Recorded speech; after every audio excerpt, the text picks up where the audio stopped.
Hello, this is day 2 of World War II, and we ended day 1 video with the big time video of the invasion of the French beaches, Saving Private Ryan. I had to cut it off short because the software that I use limits me to 45 minutes, okay? So here's a real colorized version of that. This is a real picture, but it's been colorized. Very dangerous day for American and Canadian and British troops invading the beaches of Normandy, France. Normandy, France. So northern France. And so here's England or Great Britain. We invaded over here. Now there was a little deception. We sent some planes over here to bomb over here to make the Germans think we were going to bomb over there. But we ended up pulling a sneaky on them and invaded over here. Very dangerous stuff. Here's another colorized photo. Now these are called barrage balloons, and what they do is they stop dive bombers from bombing here. Otherwise, the German Stuka bombers would come down, dive bombers. These cables that are attached to them prevent the planes from doing their dive bombs. That's what the point of those are for, okay? And here's some Red Cross nurses. This could be in Japan, near Japan, I'm not sure, but it's a cool photo, okay? So this is Normandy, France. It's in the north of France. I've heard that, because I'm into food, I've heard that the Normandy, France is known for their butter. You know, some really good cows up in there. And here's England, and so the troops got in these little boats and then invaded the beach right here. Okay, so write this down. Normandy invasion, June 6, 1944. D-Day is the nickname for that. D stands for departure day. And this is important. It opened a second front against Germany. So what does that mean? It means Germany has to fight in the Eastern Front against the Soviet Union, and now they have to fight in the Western Front against the Americans and the British and the Canadians. Okay, and maybe a few Australians, I'm not sure. So this was a turning point in World War II from the American perspective. This is when the Americans are really going to start fighting the Germans. They were fighting them in Italy. But so in a way, this is a third front, but you know, whatever. Okay. All right, write this down. Okay, hit pause, but we're moving on. June 6th, you need to remember that day. Okay. All right, write this down. General Eisenhower. He was the general in charge of the European front. Remember, the United States had to fight in Japan and in Europe. Eisenhower was in charge of Europe. He will become president in the 1950s. We'll talk more about that later. I think he was a pretty good president when you ignore his record on civil rights. Okay? But he was a good president. He kept us out of war. That's a good thing. Okay? And here's a picture of General Eisenhower talking to the troops on June 5th, 1944. You know, the day before the D-Day invasion, or the Normandy invasion. Okay, so same thing here. But you know, Omaha Beach, Gold Beach, Juno Beach. That's a little bit TMI, but anyway. All right, moving right along. All right, so here's a multiple choice. During World War II, the Allied invasion of France on D-Day, June 6, 1944, was significant because it did what? Okay, hit pause. Okay, look at your notes. The answer is D. It forced the Germans to fight a two-front war. What is a front? Well, a cold front is a 1,000-mile-long mass of cold air coming from Oklahoma. But a military front is a 1,000-mile-long line of tanks and troops and airplanes and whatever. Okay? That's what a front is. Okay? All right, this was actually on the EOC.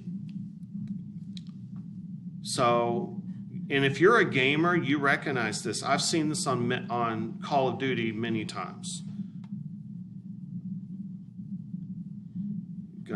You are about to bring the destruction of the you're about to bring about the destruction of the German war machine, the elimination of Nazi tyranny over the oppressed peoples of Europe, and security for ourselves in a free world.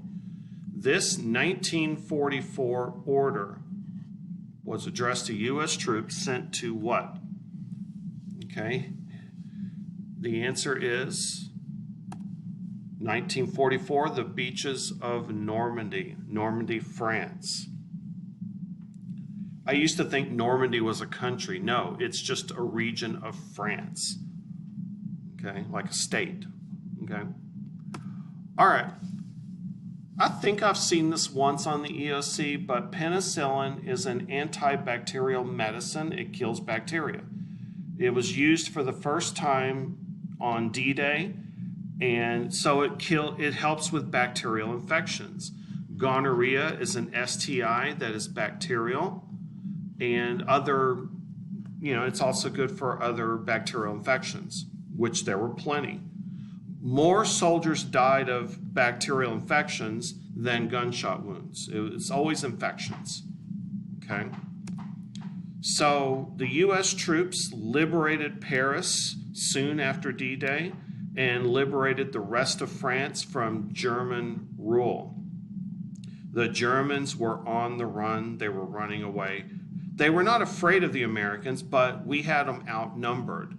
The Germans spent so many resources fighting the Soviets that when the Americans showed up, it wasn't so bad, okay? I don't mean to take away from what our troops did, but the Germans threw everything they had against the Soviet Union, okay?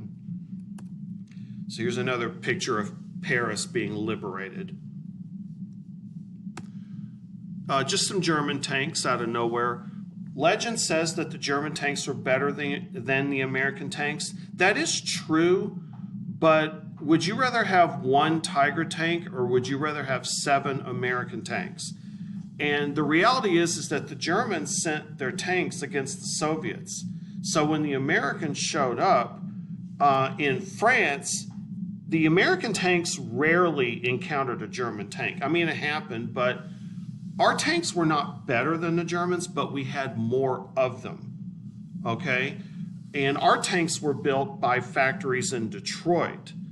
Their tank factories were all bombed by our Air Force and by British Air Force, okay? How do you take out a tank? Well, you gamers know, with Panzerfausts, okay? Here is a beautiful picture of Dresden, Germany. But unfortunately, we bombed this city. We flew 800 planes with the British and the Americans. The Americans bombed in the daytime and the British bombed at night. And we dropped fire bombs on the city and just destroyed the entire city. There was napalm in these bombs. Napalm is sticky gasoline, the same stuff that's used in flamethrowers. And we just destroyed that city.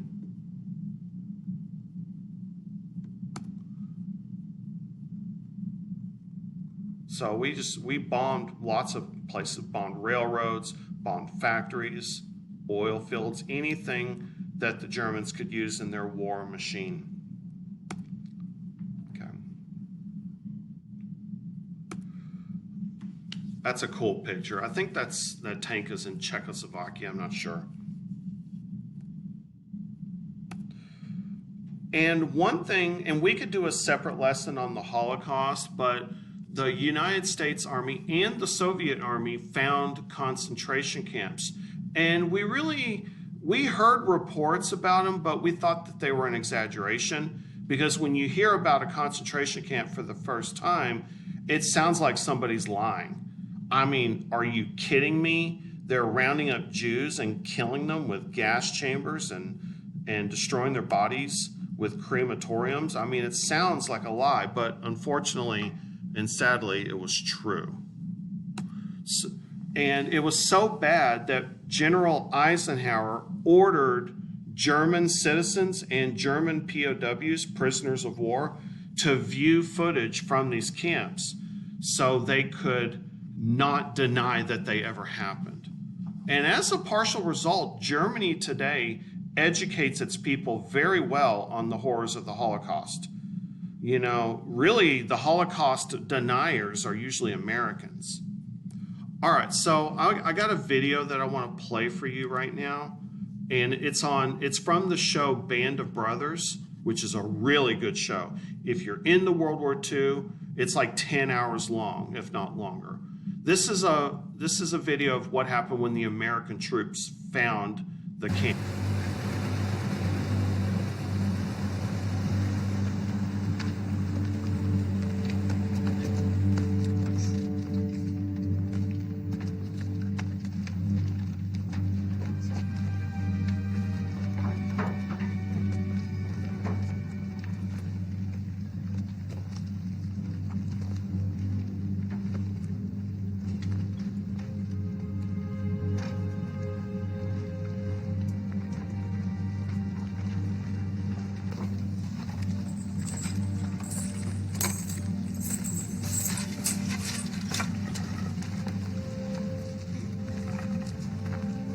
Sir.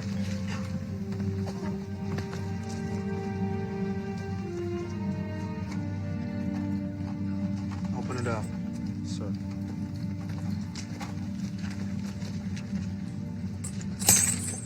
Stand back. Give us some room here. Stand back. Back.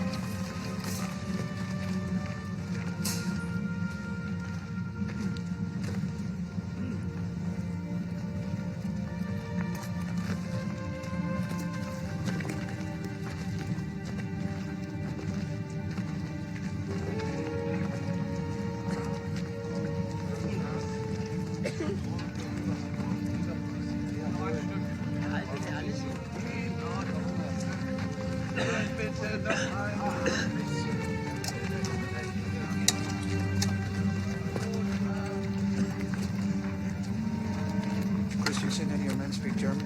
No, sir. I need lead guy. Lead guy!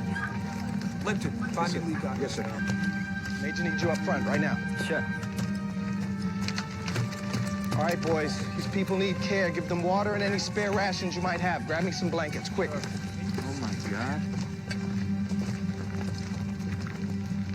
Dick?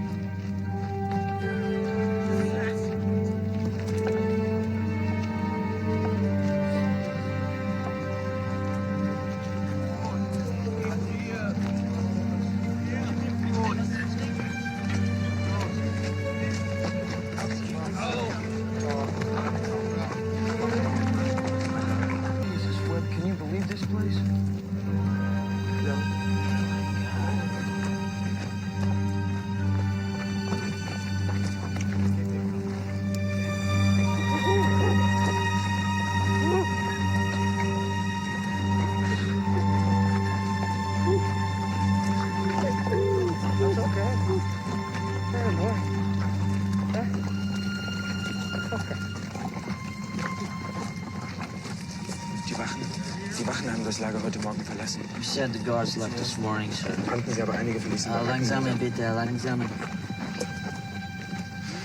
Zuvor verbrannten sie noch einige der Baracken. They burned some of the huts first. Mit den Gefangenen immer noch drinnen, lebend. Well, the prisoners still in them, sir. Alive. Jesus Christ. Aber einige von den Gefangenen haben sie versucht, daran zu Some hindern. of the prisoners that tried to stop him. Sie wurden getötet.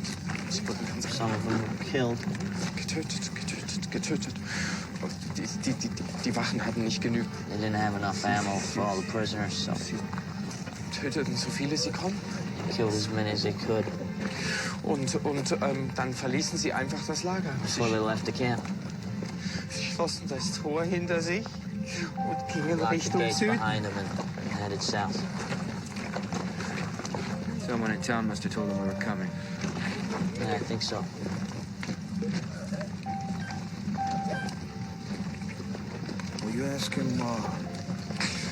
Ask him what kind of camp this is. Why are they here? Was ist das hier? Das hier, das ist ein Arbeitslager für Unerwünschte, wirklich. He says it's a work camp for Unverwünschte. I'm not sure what the word means, sir. Unwanted, disliked, maybe. Criminals? I don't think criminals, sir. Verbrecher. Verbrecher? Nein. No. Ärzte, Musiker, Beamte, Bauern, Doctors, musicians, Schreiber, Schneider, tailors, Intellektuelle, clerks, farmers, intellectuals, I mean, normal people. Juden. Jews. Polen, Zigeuner. Polish and gypsies. Aber ich glaube, das ist schlimm. Das Frauenlager ist bei der nächsten Bahnstation dort hinten. Wie bitte? Was sagen Sie? Das ist das Frauenlager bei der nächsten Bahnstation. Leave God? Women's camp is at the next railroad stop.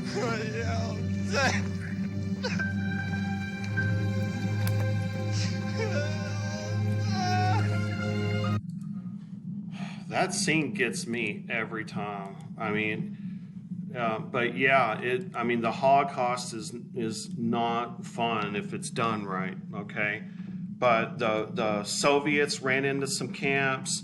The Americans heard reports of the camps, and the Americans like, nah, you're just exaggerating. You're just it's just propaganda. You're lying. And then the Americans ran into some camps too, and it's like, holy crap, it's like, who would have known that any of this would have ever have happened? I mean, we knew that the Nazis were bad, but were they this bad?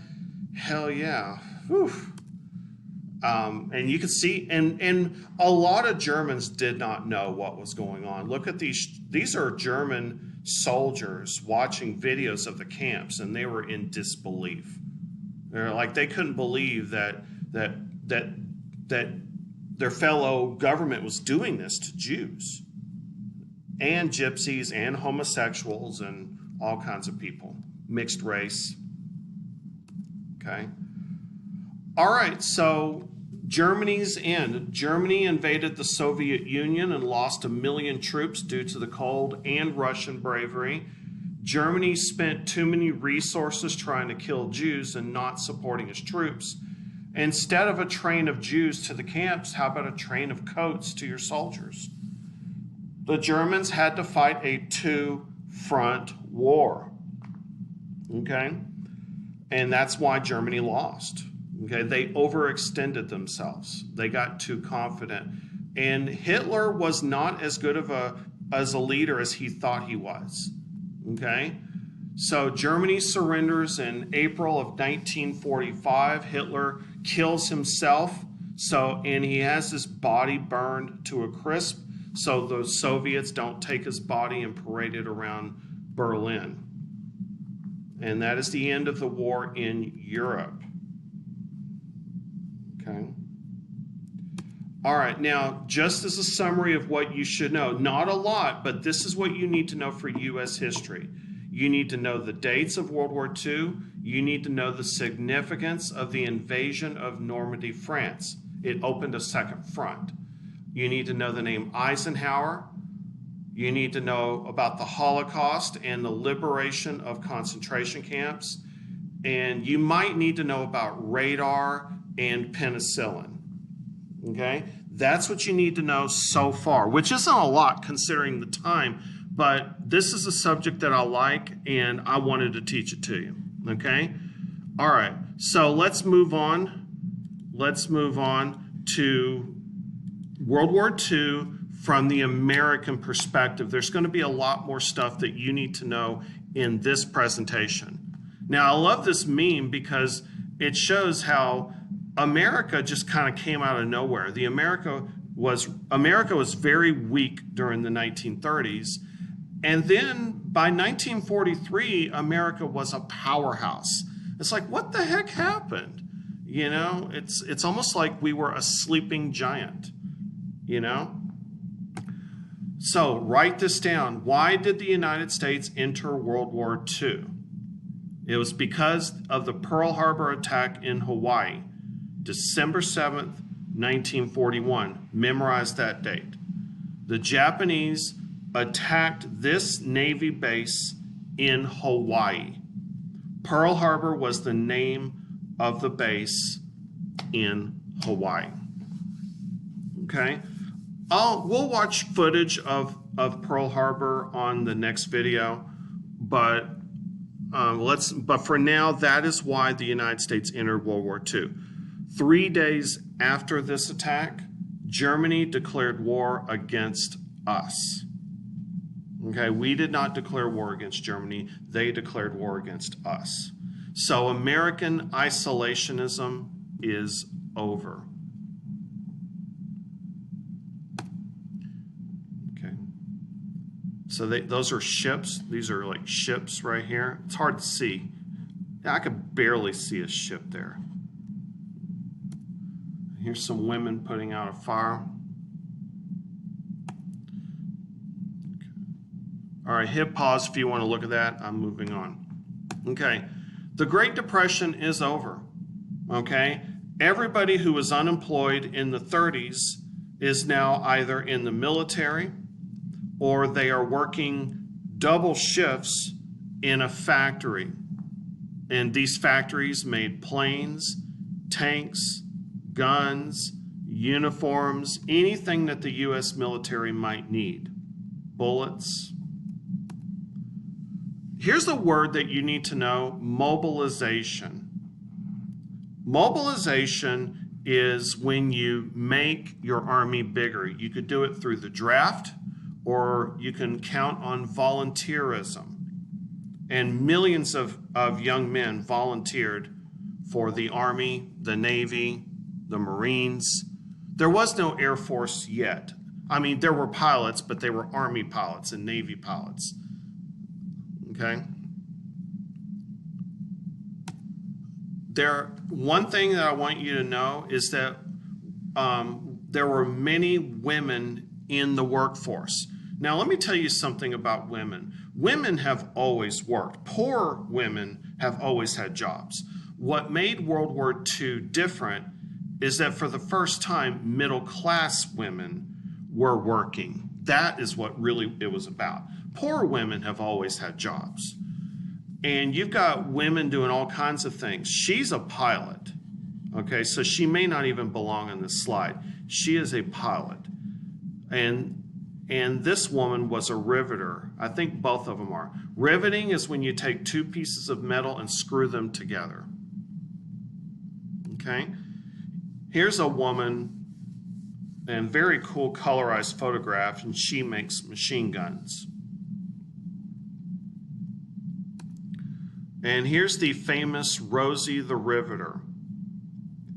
And I'll tell you something that I did not know. During World War II, this was the most popular version of Rosie the Riveter. And it even says Rosie on the bag here. And this one did not become popular until years later. Okay, I did not know that. Okay. Now here's a woman who's riveting. And riveting is when you take two pieces of metal and you screw them together. And notice she's African American. Even during, so yes, there was racism, but during the war, there were more job opportunities for African Americans. What do you think she's making? Looks like a bomb. Here's some women putting together a ship, looks like. What do you think these women are making? Those are the noses of airplanes. Okay? All right, not the easiest question, okay? This photograph best illustrates the need in 1943 to what? Okay, so if you're taking the EOC and it says 1943, then you need to know that this is World War II. All right, so of course now you know it's World War II, but what if you run into this on the ESC and it says 1943? You need to know, that's why you need to know dates. So you know that this picture was during World War II. Okay, all right. I don't love this question, but the answer is A. Since all the men who traditionally do this kind of job are in the military, then women are needed to maintain production levels, to actually increase it. All right, write this down. Rationing. Remember back in 2020, the toilet paper shortage? Imagine if, because everybody was buying all the toilet paper, if the government gave stamps out to everybody that said you can only buy 8 rolls of toilet paper per week. Imagine if the government did that. That would be rationing. Rationing is to make sure that you get your fair share. We were afraid of food shortages during the war, and so the government would send out these stamps, these rationing stamps, to make sure that some Karen didn't hog all the celery, or hog all the sugar, or hog all of the milk, or the meat. Because you know how people are. They panic. They're like hamsters, and they want to stockpile everything out of fear. Okay? That's why we had rationing during the war. You couldn't just go and fill up your tank of gas, okay? You could only buy like 2 gallons a week or something during the war. Oh, and there were shortages, by the way. There was hardly any sugar during the war. You know why? Because they used sugar in napalm, in flamethrowers and stuff. So there were all kinds of recipes for making stuff without sugar. There were plenty of eggs and plenty of flour, but never enough sugar. So remember when I said about the Karen buying up all the stuff? Look at her just buying up all the coffee. Well, rationing makes sure that you get your fair share.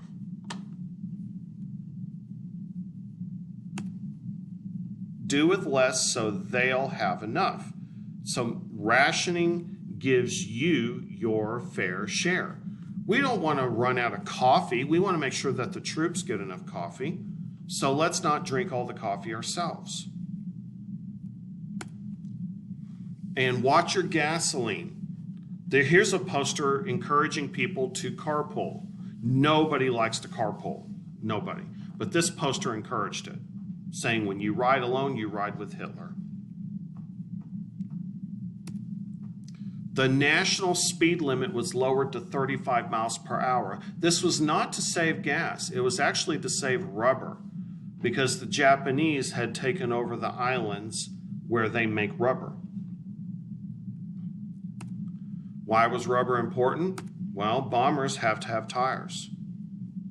And Jeeps have to have tires too. Jeeps got to have tires. Volunteerism led to metal recycling. Boy Scouts would get together and collect all kinds of metal so they could use this metal for war effort. You got to have bullets. You got to have metal to make airplanes and stuff. There was a nylon shortage. Think about pantyhose or stockings. You know, you girls wear leggings, but nylon, there was a shortage of nylon.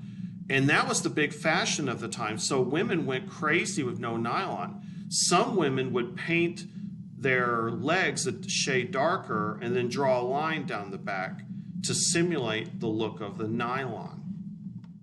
Why was there a nylon shortage? Because parachutes use nylon. That's a modern day photo, but you get my point. The Army was segregated, but African Americans did serve in the Army. Write this down. Tuskegee Airmen. These were famous black pilots during World War II. I put AA, I meant African American, okay?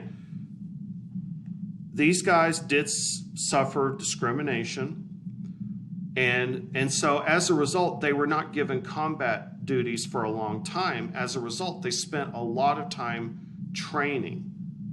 So finally, they were given missions, and they did a really, really good job because they trained so much. Okay? All right, hit pause, but I'm moving on. Here's a colorized photo of the Tuskegee Airmen, and they were really good at what they did. All right, I want to show you a movie trailer to the movie Red Tails, which is about the Tuskegee Airmen. Okay.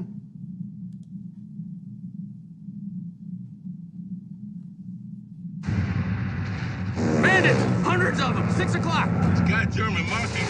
Let's get them! Where are the damn fighters going? Is there anything left of our escort? Mayday! Mayday! Prepare to bail out!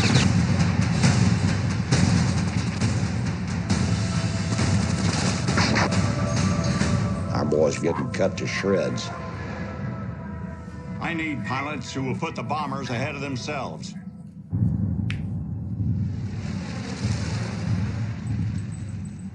When we came under your command, Colonel, you stated very clearly that we would never find Negroes who could pass a pilot's exam, make it through flight school, survive basic combat.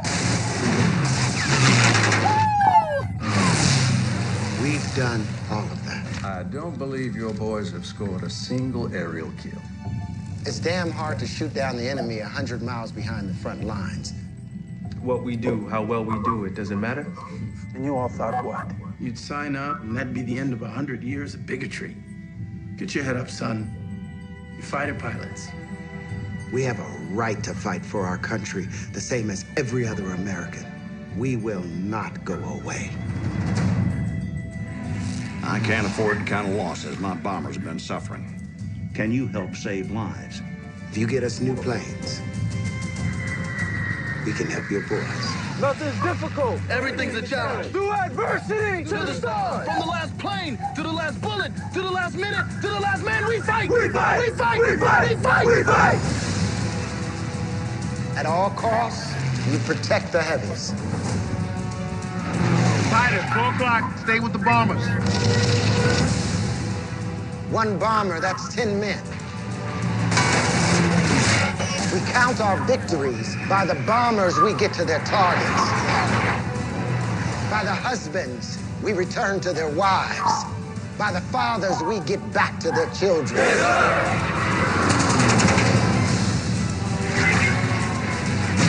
Come on, Junior, fail!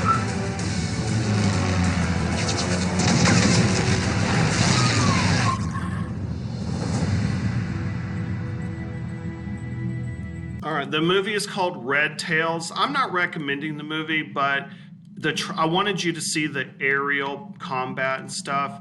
It's definitely a high budget movie.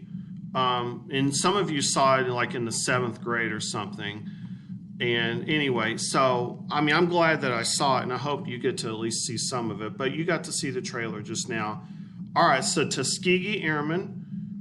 And here's a war bond poster using the Tuskegee Airmen as a prop. So you might see this poster in an African-American community trying to get people to buy war bonds. All right, Women's Army Corps, write this down. These women did non-combat jobs. Some women were pilots.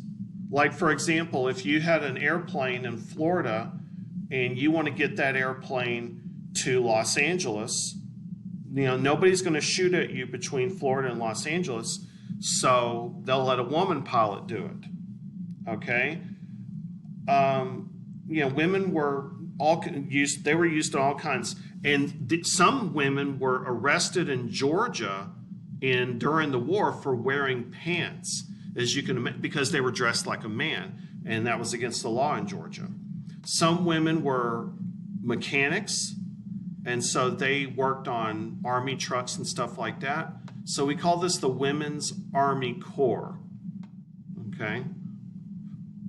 All right. And here's a woman working on a 1903 Springfield rifle. I know you gamers are familiar with that rifle. Okay. And other women, look at their armbands. Okay. These are medics. I'll tell you something interesting. It was illegal for a black nurse to treat a white American soldier because of segregation laws, but not a German soldier. So they could treat the enemy, but not an American soldier. That was the segregation laws of the United States Army. Okay, strange, right?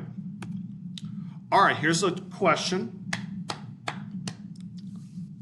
Look, I always like to look at this first. 1945. Outlook is gloomy for Christmas nylons. New York Times. Although the women of America are one step nearer to nylon stockings as a result of new ceiling price schedules, the prospect of nylons for Christmas, except for a favored few, is not good, hosiery manufacturers said yesterday. All right, not the easiest question, but go ahead and do it. The answer is continued supply shortages after World War II. This is after World War II. The war ended in August, but this is about World War II, okay? Supply shortages, nylon shortages. All right, moving right along. How did the United States pay for this war? War bonds. If you know it, you don't need to write it down. In World War I, we talked about Liberty bonds. In World War II, we call it war bonds. I gave a man, will you give at least 10% of your pay in war bonds? Wow, what a guilt trip. But hey, people did it for their patriotic duty. What are victory gardens? We wrote this down in World War I. If you need to, go ahead.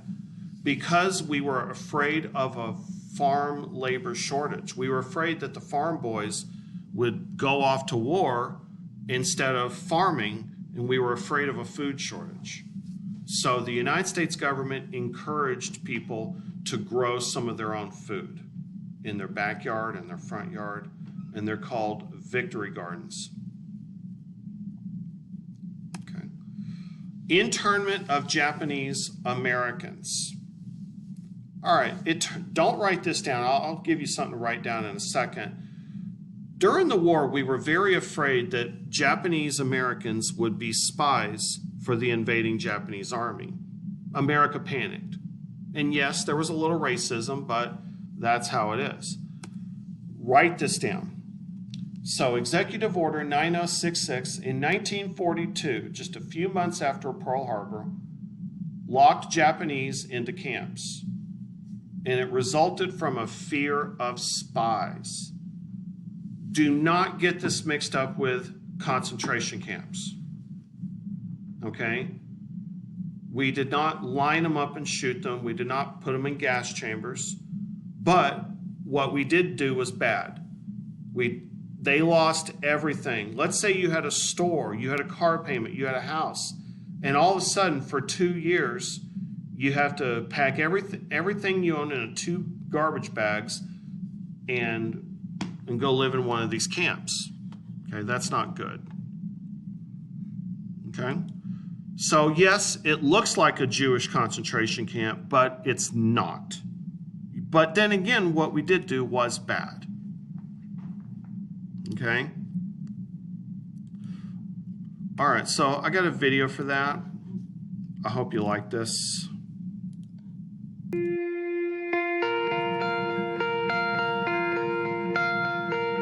My father came from Japan in 1905. He was 15 when he immigrated from Japan. He worked until he was able to actually build a store. Let me tell you a story in the form of a dream. I don't know why I have to tell it, but I know what it means. Close your eyes, just picture the scene as I paint it for you. It was World War II when this man named Kenji woke up. Ken was not a soldier. He was was just a man with a family who owned a store in LA.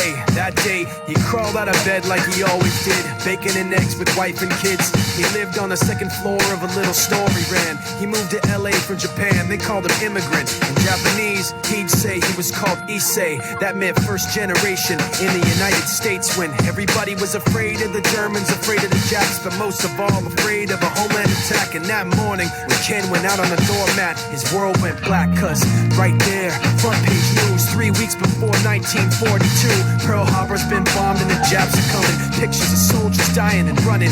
Ken knew what it would lead to, just like he guessed. The president said the evil Japanese in our home country would be locked away. They gave Ken a couple of days to get his whole life packed in 2 bags. Just 2 bags, couldn't even pack his clothes. Some folks didn't even have a suitcase to pack anything in, so 2 trash bags is all they gave them. And when the kids asked Mom, where are we going, nobody even knew what to say to them. Ken didn't want to lie, he said the US is looking for spies, so we have to live in a place called Manzanar, where a lot of Japanese people are. Stop it, don't look at the gunman. You don't want to get the soldiers wondering if you're gonna run or not, cause if you run then you might get shot. Other than that, try not to think about it. Try not to worry about it being so crowded, cause someday we'll get out. Someday, someday. As soon as war broke out, so the FBI came and they just come to the house and you have to come. All the Japanese have to go. They took Mr. Need and people couldn't understand why they had to take him, because he's just innocent laborer. So now they're in a town with soldiers surrounding them. Every day, every night, look down at them. From watchtowers up on the wall, Ken couldn't really hate them at all. They were just doing the job and he wasn't gonna make any problems. He had a little garden, vegetables and fruits that he gave to the troops in a basket his wife made. But in the back of his mind, he wanted his family's life saved. Prisoners of war in their own damn country, what for? And time passed in the prison town. He wondered if he'd live it down if and when they were free. The only way out was joining the army. And supposedly, some men went out for the army, signed on, and ended up flying to Japan with a bomb. That 15-kiloton blast put an end to the war pretty fast. 2 cities were blown to bits. The end of the war came quick, and Ken got out. Big hopes of a normal life with his kids and his wife. But then they got back to their home, and what they saw made him feel so alone. These people had trashed every room, smashed in the windows and bashed in the doors, written on the walls and the floor, Japs not welcome anymore. And Kenji dropped both of his bags at his sides and just stood outside. He looked at his wife without words to say. She looked back at him, wiping tears away, and said, someday we'll be okay, someday. Now the names have been changed, but the story's true. My family was locked up back in 42. My family was there where it was dark and damp, and they called it an internment camp. When we first got back from camp, it was pretty bad. I remember my husband said, oh, we're going to stay till last. Then my husband died before they closed the camp.